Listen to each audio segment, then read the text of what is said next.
ये क्वेश्चन भी centre of mass के मोशन पर बेस्ड है और इसे भी हर उस बच्चे को सॉल्व करना चाहिए जो आईआईटी जेईई को लेकर के सीरियस है। हमारे इस क्वेश्चन में कहा गया है कि एक सिस्टम है जिसमें दो छोटे छोटे स्फीयर्स हैं। एक स्फीयर का मास m1 है, दूसरे स्फीयर का मास m2 है और ये दोनों स्फीयर मास लेस स्प्रिंग के थ्रू एक दूसरे से जुड़े हुए हैं। तो इसको समझने के लिए देखिए पिक्चर बनाते हैं। यह है हमारा पहला स्फीयर जिसका मास m1 है, यह है हमारा दूसरा स्फीयर जिसका मास m2 है और ये दोनों एक दूसरे से मास लेस स्प्रिंग के थ्रू ऐसे जुड़े हुए हैं। At the moment t equals to 0, spheres are set in motion with initial velocities v1 and v2. तो टाइम t इक्वल्स टू 0 पर मतलब इनिशियली हमने इसको दे दिया वेलोसिटी v1, इसको दे दिया वेलोसिटी v2 और ये नहीं कहा गया है कि इन दोनों वेलोसिटीज का डायरेक्शंस वगैरह क्या है। After which the system starts moving in the earth's uniform gravitational field, और ऐसा करने की वजह से ये मेरा जो इंटायर सिस्टम है वो अर्थ के ग्रेविटेशनल फील्ड में मूव करना स्टार्ट कर जाता है। ठीक है। नेग्लेक्टिंग द एयर ड्रैग मतलब एयर के फ्रिक्शन वगैरह को आप नेग्लेक्ट कर दोगे। Find the time dependence of total momentum of the system in the process of motion. क्या निकालना है हमको? The time dependence of the total momentum of the system in the process of the motion. दूसरा part भी है, हम लोग बाद में करेंगे। तो अभी समझो हमें ये कैसे पता चलेगा कि ये सेंटर ऑफ मास के मोशन से रिलेटेड है। उसको समझने के लिए हमने कहा कि अगर मैं इनिशियली अपने सिस्टम का मोमेंटम निकालने की कोशिश करूँगा तो मेरे लिए आएगा total momentum, initial total momentum of the system equals to m1 v1 plus m2 v2, है ना। अब यहाँ से देखिए अपना गेम चालू होता है। चूँकि हम लोग मैथमेटिक्स के स्टूडेंट्स हैं तो हमने एक काम किया, इसको m1 प्लस m2 से मल्टीप्लाई कर दिया, m1 प्लस m2 से मल्टीप्लाई कर दिया, है ना। और भाई अगर तुमने मल्टीप्लाई किया है m1 प्लस m2 से तो ऑब्वियसली तुमको m1 प्लस m2 से इसको डिवाइड भी करना पड़ेगा।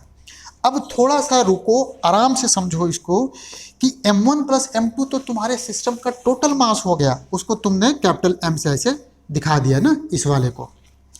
बाकी यहाँ से ये जो पार्ट दिखाई दे रहा है वो तो आपके सेंटर, आपके सिस्टम का सेंटर ऑफ मास का वेलोसिटी हो गया, उसको मैं vi कह दे रहा हूँ। देखिए तो मतलब कि अपने सिस्टम का जो टोटल इनिशियल मोमेंटम था वो उसके सेंटर ऑफ मास का इनिशियल मोमेंटम के बराबर हो गया।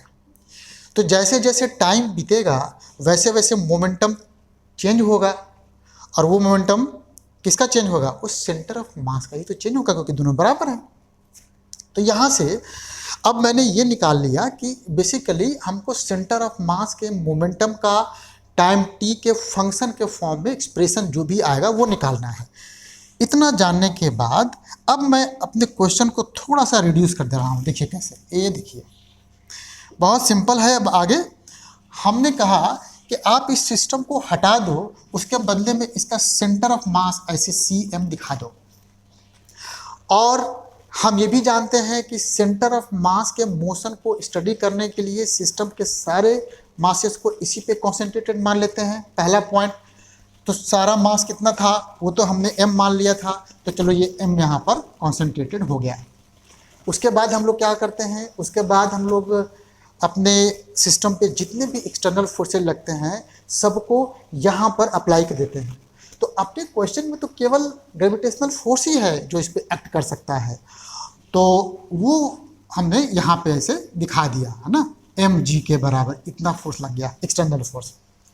अब भाई ये फोर्स जो है अपने सेंटर ऑफ मास के मोमेंटम को ऑब्वियसली चेंज करेगा, तो उसको निकालने के लिए हमने अब सेंटर ऑफ मास के इक्वेशन को मतलब इक्वेशन ऑफ मोशन को यहाँ लिख दिया है।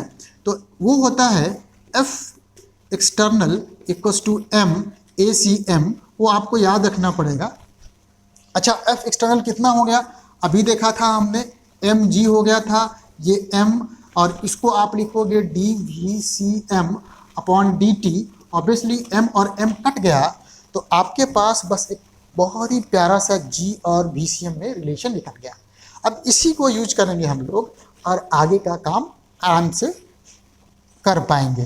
तो चलिए हम यहाँ पे दोबारा से लिखते हैं, यह है मेरा D V C M upon D T and that must be equals to vector G. D T को हमने उधर कर दिया तो ये हो गया D V C M equals to G D T. और अब हमने इसको इंटीग्रेट कर दिया। ऑब्वियसली इंटीग्रेशन में थोड़ा सा नोट करना है यहाँ पर, टाइम टी इक्वल्स टू 0 पर अपने सिस्टम का जो इनिशियल सिस्टम के सेंटर ऑफ मास का जो इनिशियल वेलोसिटी है उसको मैं वी आई से ऐसे दिखा दे रहा हूँ। तो ऑब्वियसली जो वी आई है, अच्छा पीछे हमेशा लिखा भी है यही चीज़, तो वो m1 v1 plus m2 v2 upon m1 plus m2 ना, ये हमने लिखा भी था। ये हो गया आपका VCM, मतलब टाइम t पर अपने सेंटर ऑफ मास का वेलोसिटी इतना है, तो ये हमने इसे लिख दिया। इसको जब हम लोग कैलकुलेट करेंगे तो ये इधर आ जाएगा VCM माइनस VI, इधर हो जाएगा बेटा G और T के बराबर। चूँकि G कांस्टेंट था इसलिए हमने इसको बाहर करके और सीधा इंटीग्रेट कर दिया। तो यहाँ से मेरा आ गया VCM equals to VI plus GT। लेकिन हमको तो अपने सिस्टम के टोटल मोमेंटम का टाइम के फंक्शन के फॉर्म में एक्सप्रेशन निकालना है, तो उसके लिए मैंने इस पूरे इक्वेशन को सिस्टम के टोटल मास से मल्टीप्लाई कर दिया। तो देखिए जब टोटल मास से मल्टीप्लाई करोगे तो बड़ा आसानी से ये देखिए आपका आ जाएगा m V I plus m G T के बराबर। ये क्या हो गया, ये वही मोमेंटम है जिसको हमको निकालना है, और ये आपका इनिशियल मोमेंटम हो गया जो हम पहले लिख चुके हैं। और इस m को अब आप चाहो तो m1 प्लस m2 ऐसे लिख सकते हो, ये g और ये t। तो पहला पार्ट हमारे प्रॉब्लम का सॉल्व हो गया है ना, बहुत आसान था। अब हम लोग चलते हैं दूसरे पार्ट पे। दूसरा पार्ट कहता है कि हमको time dependence of radius vector of centre of inertia निकालना है relative to the initial position of the centre of inertia, right. तो ये भी आसान है। अभी देखिए हमने निकाला है, हमने क्या निकाला था, हमने निकाला था VCM equals to VI plus GT। और इसके बारे में क्या ख्याल है, इसको तो कोई भी आप मतलब कोई भी ऐसे लिख सकता है, तो लिख दिया हमने, है ना। ये कितना आसान है देखो। अब dt को हम उधर ट्रांसपोज कर देते हैं, इधर बचेगा DCM, इधर हो जाएगा VI dt plus GT dt, है ना। ये इंटीग्रेशन का ऐसे साइन लगा दो, समझो जरा, छोटी छोटी बातें हैं, यहाँ पे मिस्टेक होने का चांस रहता है। Time t equal to 0, time t equal to 0 पर RCM कितना है, वो तो 0 है ना। और time t equal to t, time t equal to t पर RCM मैंने मान लिया वही RCM ही है। तो इधर जब आप इंटीग्रेट करोगे तो आपका आएगा RCM equals to VI t plus half GT square, और यही हमारा फाइनल आंसर है।